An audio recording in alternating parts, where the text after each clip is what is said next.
זה עוד יום שישי, נושם את האוויר, האור והצל משחקים, שוב תופסת. השולחן ערוך, תמונות ילדות על הקיר, שיירות לבנות זוכרות מבית כנסת, והריח הזה ששורט לי את הלב מתגנב ופותח דלתות אל אושר קטן, אל אותו שיר ישן שעובר אצלנו במשך דורות. מתנות קטנות, מישהו שלח לי מתנות קטנות, רסיסים של כוונה, הילולים של אמונה. מתנות קטנות, מישהו שלח לי מתנות קטנות, כמו הכוח לקבל את מה שאין, את מה שיש, מה עוד אפשר כבר לבקש. זה עוד יום שישי, מרפסת ועיתון, והשמש כמו הדאגות לאט נמחקת. מנגינות פשוטות זוחלות מהחלון, והשוב שערה כבר לא תסתיר פה את השקט. מתנות קטנות, מישהו שלח לי מתנות קטנות, רסיסים של כוונה, עיגולים של אמונה. מתנות קטנות, מישהו שלח לי מתנות קטנות, כמו הכוח לקבל את מה שאין, את מה שיש, מה עוד אפשר כבר לבקש. כיוון ובחרת באותנו קידשת, ברוך אתה המוני מקדש השבת.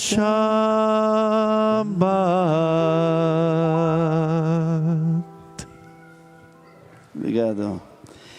Essa é uma música de um cantor israelense não religioso chamado Rami Kleinstein. Aqueles que fizeram o curso de filosofia e cabala na música pop israelense, um dos primeiros, com os que quase estreamos a academia lá atrás, talvez lembre. Estava entre os exemplos de um dos modelos da música israelense que não pretendia trazer nada judaico e acabou trazendo tudo de uma vez. Este é um desses exemplos.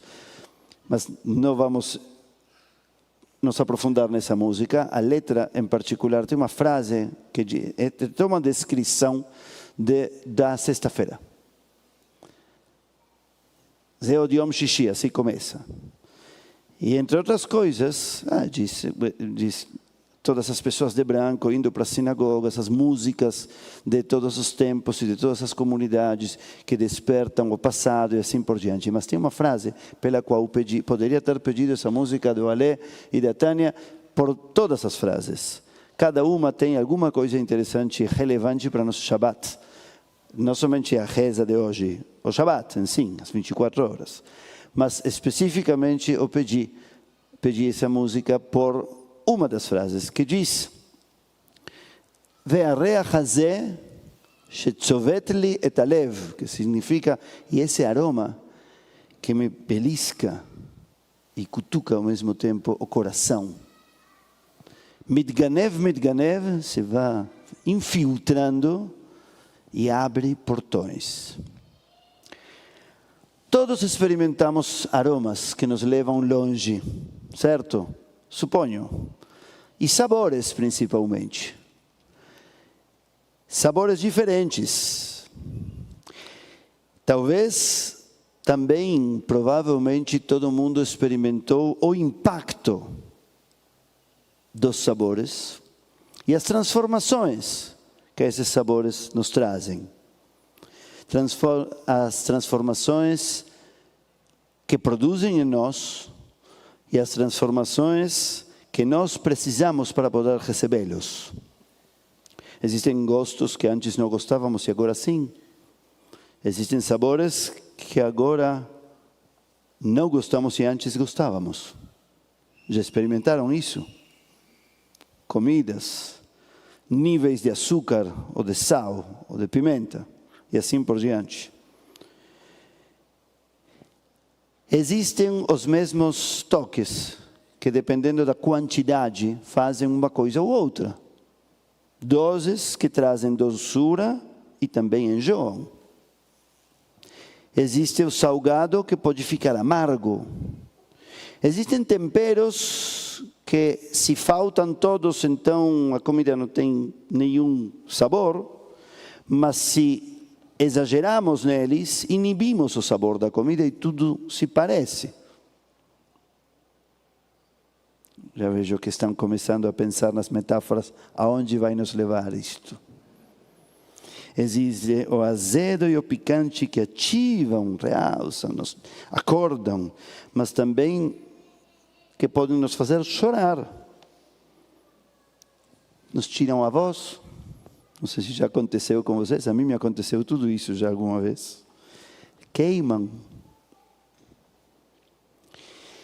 Existem sabores que nos transportam a memórias, a regiões geográficas, a emoções e a pessoas. O grande Proust escreveu sua monumental obra Em busca do tempo perdido por um sabor e um aroma que levou ele às memórias e a desenvolver toda a filosofia das emoções que vem através de sabores e de outras experiências físicas. Então existem, como dizíamos antes, sabores que mudam e que nos mudam. Parece como se pudéssemos aprender a gostar de algumas coisas. E se for assim, poderíamos também aprender a não gostar. E poderíamos aprender a prescindir de sabores e de tipos de comidas e de coisas em geral que precisamos. Parece como se fossem livres os sabores e estivessem nas nossas mãos, estivessem eles nas nossas mãos, repletos de psique, como se o sabor não fosse uma coisa objetiva. Eu não gosto de doce de leite, mas esse doce de leite me lembra minha infância e por isso eu gosto.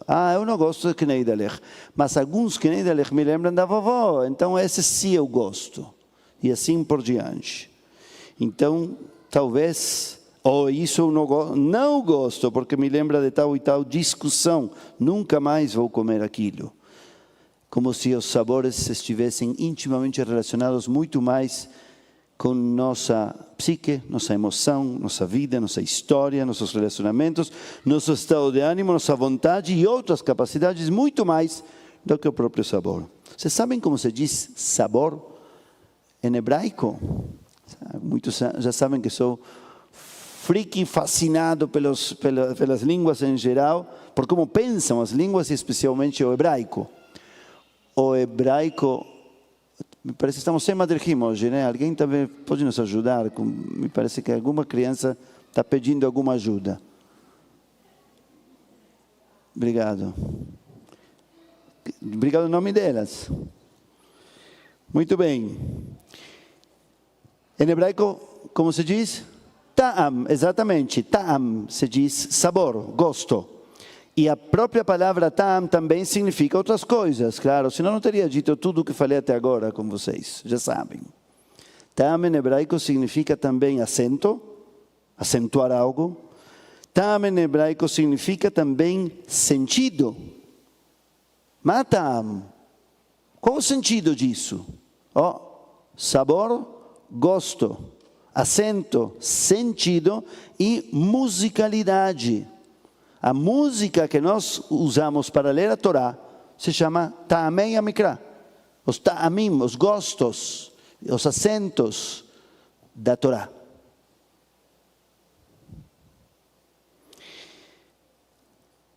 Então o gosto não é somente o gosto da pizza. É muito mais do que isso. Talvez por isso também em português e em todas as línguas, a gente diz muitas coisas através do gosto. Por exemplo, uma brincadeira de mau gosto. Por exemplo, algo que me deixou um gosto amargo. Esse é um modo de mau gosto. Ou uma roupa, um tom. Existe um sabor triste, ou um sabor amargo. Em hebraico, as expressões relacionadas com tam são inúmeras. Eu só para lembrar algumas, coloquei hoje no Google. Tem marcas que usam a palavra tam. Por exemplo, tam vereach, gosto e aroma. Tam Gan Eden é uma expressão. Quando uma coisa é muito gostosa, meu pai, que não falava uma palavra de hebraico nem quando morou em Israel, se recusava. Eu já falo 8 línguas, é suficiente. Se alguém não me entende, já não vai me entender. Ele, quando gostava muito de algo, dizia Tam Gan Eden, que significa o sabor do paraíso. Tam Shel Ima, o gosto da mãe. Tam Shel Yaldut, o gosto da infância. Tam Shel Pam, é uma marca que tem muito sucesso em Israel, que significa o gosto de antes, de alguma vez. E assim por diante. Tiv Tam, bom gosto, boa qualidade. A parashá da semana está relacionada com assuntos de gosto e de sabor bem profundos. Depois da tal travessia no Mar Vermelho, os judeus ficam felizes pouco tempo, senão não seriam judeus. E começam a reclamar. E a primeira reclamação qual é? Não temos água para beber. Por quê? Porque a água está amarga. E eu aprendi para este encontro entre nós. Eu estudo para já alguns bons anos, podem imaginar. Mas sempre de formas novas, obviamente. Senão, todos ficaríamos aburridos em espanhol. Quem foi que me perguntou qual foi a palavra que na semana passada eu falei em espanhol que não existe em português? Já lembrei qual é, depois vou te contar. Então, aburrido é somente em espanhol. Então, a palavra maçante, enfim, para que não seja maçante, tem que ser uma leitura constantemente renovada. E na leitura renovada da Parashá, aprendi que o Midrash, há 2000 anos, se perguntou como é possível que essa gente que estava acostumada a comer comida amarga pela escravidão, o texto do primeiro Pesach da história, Êxodo capítulo 12, vários capítulos antes da Parashá dessa semana, nos diz que nossos antepassados, quando estavam saindo essa noite, comeram coisas amargas. Não porque estavam celebrando o Pesach. Não existia Pesach. Estavam vivendo o Pesach. E comiam amargo. O Midrash, que vem 2000 anos depois, analisa isso com poesia e diz: a vida toda era amargura. Tudo que comiam, mesmo se fosse doce, era amargo. Então, por que, se tudo o que eles comiam era para eles amargo e eles viviam uma vida amarga, de repente não são capazes de beber água porque está amarga demais? Não sabem mais? O único que sabiam era comer amargo e de repente, não, essa água é muito amarga, eu não vou tomar essa água. Se Deus tem que fazer alguma coisa, e Ele endossa a água. Isso é o primeiro que nos conta o texto. Será que não eram mais capazes? Será que agora eram livres, eram positivos? Será que não queriam? Será que não podiam mais porque não queriam mais? O que significará essa reclamação de água amarga? E onde se viu que a água é amarga e por isso não pode ser tomada? Não disseram que era água salgada. Entendo? A água do mar não pode ser bebida. Mas uma água comum, mais amarga ou menos amarga. Não sei, você conhece muitas águas amargas. Estranho. Mas esse é o primeiro passo. A reclamação de que a água era amarga.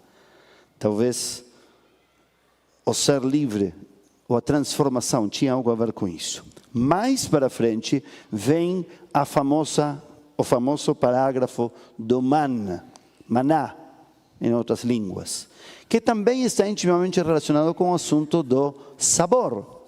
Vocês sabem que eles reclamavam que não tinham suficiente comida. E então Deus faz chover comida em forma de man. É uma maneira maravilhosa. Na minha opinião, como leitor, não sei se eu tivesse que ter comido isso todos os dias durante 40 anos, talvez não gostaria mesmo. Mas paralelo é maravilhoso. O que diz é o seguinte: o man caía todos os dias e não aguentava. Você só podia pegar a porção que ia comer. Era uma atividade contra a ambição sem freios. Não tinha geladeira e o man durava só um dia. As pessoas que queriam acumular man não servia para nada. Mas no dia seguinte caía de novo. E de novo. E de novo. Quando chegou quinta-feira, Moisés avisou: amanhã, sexta-feira, vai cair man duplo. E vai ter uma capacidade especial. Esse man vai durar até o fim do Shabat. E tudo para quê? Para que ninguém tenha que sair a buscar o man no sábado. E fique no toque aí dentro da casa, se dedicando a outras coisas. Muito bem. Então todo mundo ficou feliz. Todo mundo não. Alguns ambiciosos foram ver de todo modo se caía man. Igualmente eles pegaram o dobro.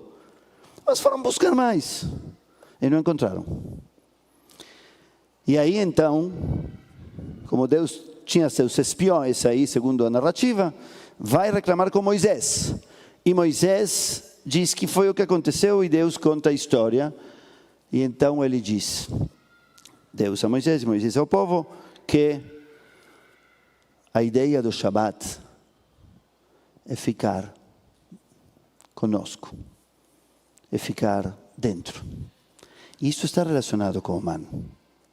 Porque o man, a qualidade do man dependia, diz o Midrash, da criatividade de dar gosto, não tenta, da pessoa que o comia. As pessoas menos criativas comiam todos os dias o mesmo. As pessoas com voo espiritual, físico, emocional e mental, todo dia sentiam do mesmo man outra coisa. Um dia era sushi, outro dia era massa italiana, outro dia era falafel e outro dia era hummus.